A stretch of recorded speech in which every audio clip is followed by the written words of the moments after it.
This is Matt for Behind the Gloves in association with SJAM Boxing. I'm delighted to be joined by Master Knowledge, Spencer Fearon. Spencer, thanks for joining us. I appreciate it. Those boogers, man. I'm feeling your boogers. What are they? Christian Dior, yeah? You are?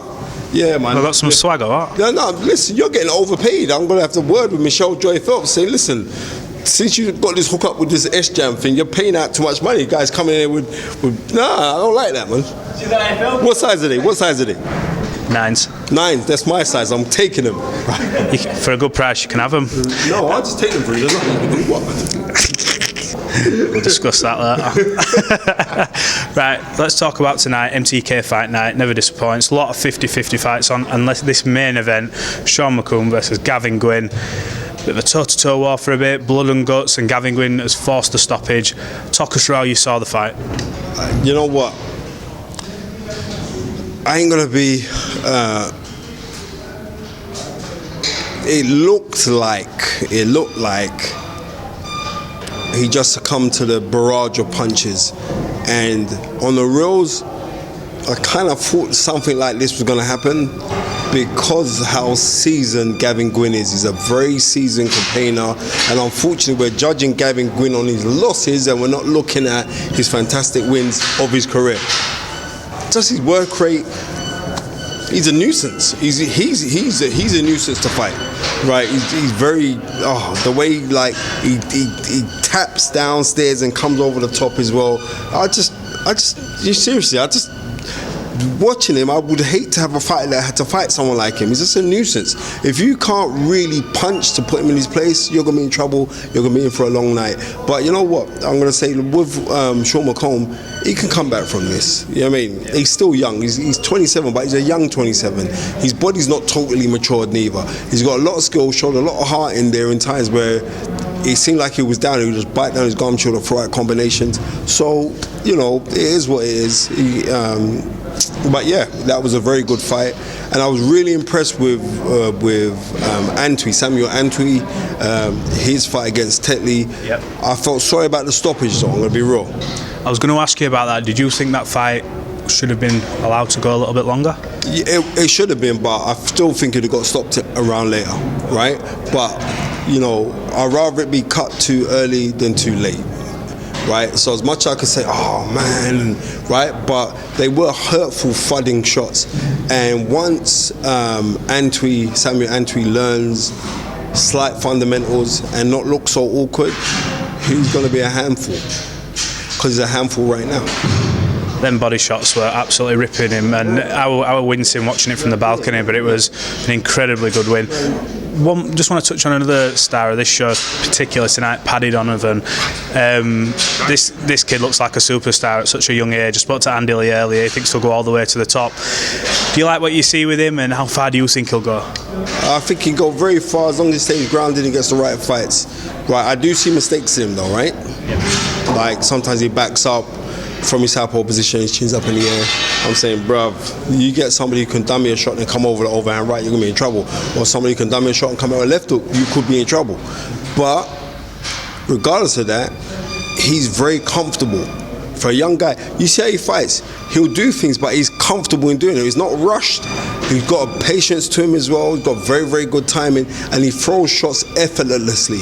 So because he's got all of that package, he's going to do things, man, seriously. And listen, Bob Aaron's been in the game a long time. Bob Aaron's not going to say, oh, okay, let's bring this Irish kid on for the sake of just bringing him on. No, he must see something inside of this guy, or certain things that he must have done in the gym for Bob Aaron to have got wind of, to say, yeah, we're going to sign this guy up. He's got a fantastic deal with ESPN. He's signed to MTK Global as well.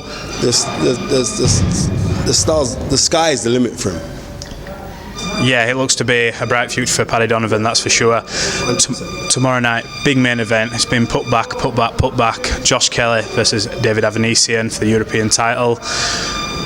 What do you see in this fight? Where do you think the advantages are? Josh Kelly looks big on the scales yesterday. For me, looks big and strong. David Avanesyan's coach has said he's going to be on him like a rash. He's going to be there with him all night. Listen. All this is going to be on him like a rash. But they're looking to try and break the heart of Josh Kelly.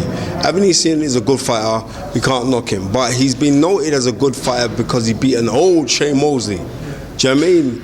Shane Mosley was so old in that fight. It wasn't Sugar Shane Mosley anymore.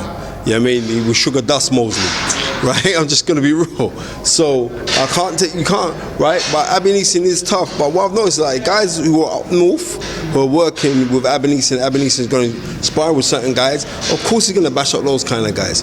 But even though Josh Kelly's not a Londoner, but now he's around London people. Josh Kelly's always had swag. Now he's gonna have more swag because he's around London guys. So no, I can't see Avanesyan being a guy to beat Josh Kelly. I understand someone would apply pressure and thinking, yeah, he'll break his heart. No, because I've seen when he lost to, what was it, Mean Machine? When he lost to Mean Machine, and he got stopped in that fight. And I'm looking at Avanesyan, I'm saying, look, for all, he does very good things. Yeah. He don't move his head. Josh Kelly's the wrong guy to not have head movement against. Because you know you're going to get triple and quadruple left hooks at you, you're going to get fast jabs at you, and you're going to get movement. And I think he's the wrong style for Josh Kelly. I think Josh Kelly's going to look absolutely fantastic after getting roughed up for about 3 or 4 rounds. And I think he's going to find his own and then he's going to take over. Brilliant. One final fight I want to get your thoughts on before you go. Potential fight, because we're still waiting for the outcome of Canelo Yildirim, but assuming Canelo beats Yildirim, he's going to be going up against Billy Joe. Billy Joe has the right style to beat Canelo. Whether he can administer it, I don't know, but he has the right style. And even more so, you're looking on Mexican fighters historically, right? Come under the stereotype of the guys that they do not actually handle speed. Reason why? Because they understand the science of fighting, right? And the technicalities of fighting. Now, if we go back, the greatest Mexican ever to do it, who would you say that is? My favorite Mexican was Marquez. Okay, well, the greatest Mexican ever to do it is Julio Cesar Chavez. Yeah, that was the greatest. Personal, right, I said, who is the greatest? Not your personal. Who is the greatest? You got me there. You got me there. He is the greatest. Right, he's the greatest. He fought Mergic Taylor. Was it the 17th of March 1990? In that fight, Mergic Taylor had him up. Reason why? Because Mergic Taylor had movement and he had speed, and Chavez couldn't negate that. Even though he was busting him up, but he couldn't negate that speed. Billy Joe is very, very fast, and not only that, he's got better footwork than Michael Jackson. Can he get a fair result against Canelo if it goes the distance on points? Yes, he can.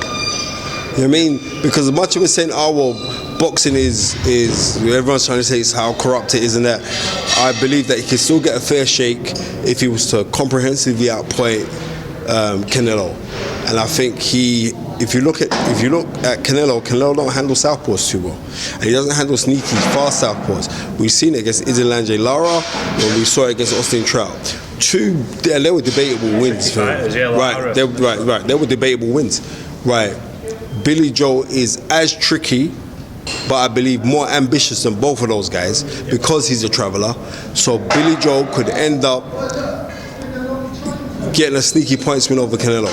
But you'd have to favour Canelo to win. Let's just be real, because it's Canelo. But Canelo needs to set himself. His legs ain't what they used to be. So you never know. And maybe that's why he's just building up even more cash fighting Yildirim, right? Because that's, you know what I mean? Come on, man. Right? You beat Yildirim, right? So it's cool. I don't know how this works. No, you could. I'll tell you, we cut that down. Don't worry, man. Give you some laxatives, take you running, you'll be all right, man. So that's how I see it, anyway. Yeah. You know what I mean? People may disagree, but that's how I see it. Brilliant. Well, Spencer Fearon, thanks for giving me some of your time today. I appreciate your thoughts. Yeah, thanks. We got Top Rank ESPN Plus, because that was a pleasure for me to. I've been getting loads of texts in from guys from America, tweets in from guys from America who are watching the show. Keep on supporting the thing. MTK Global. It's a great time for boxing, because boxing is back.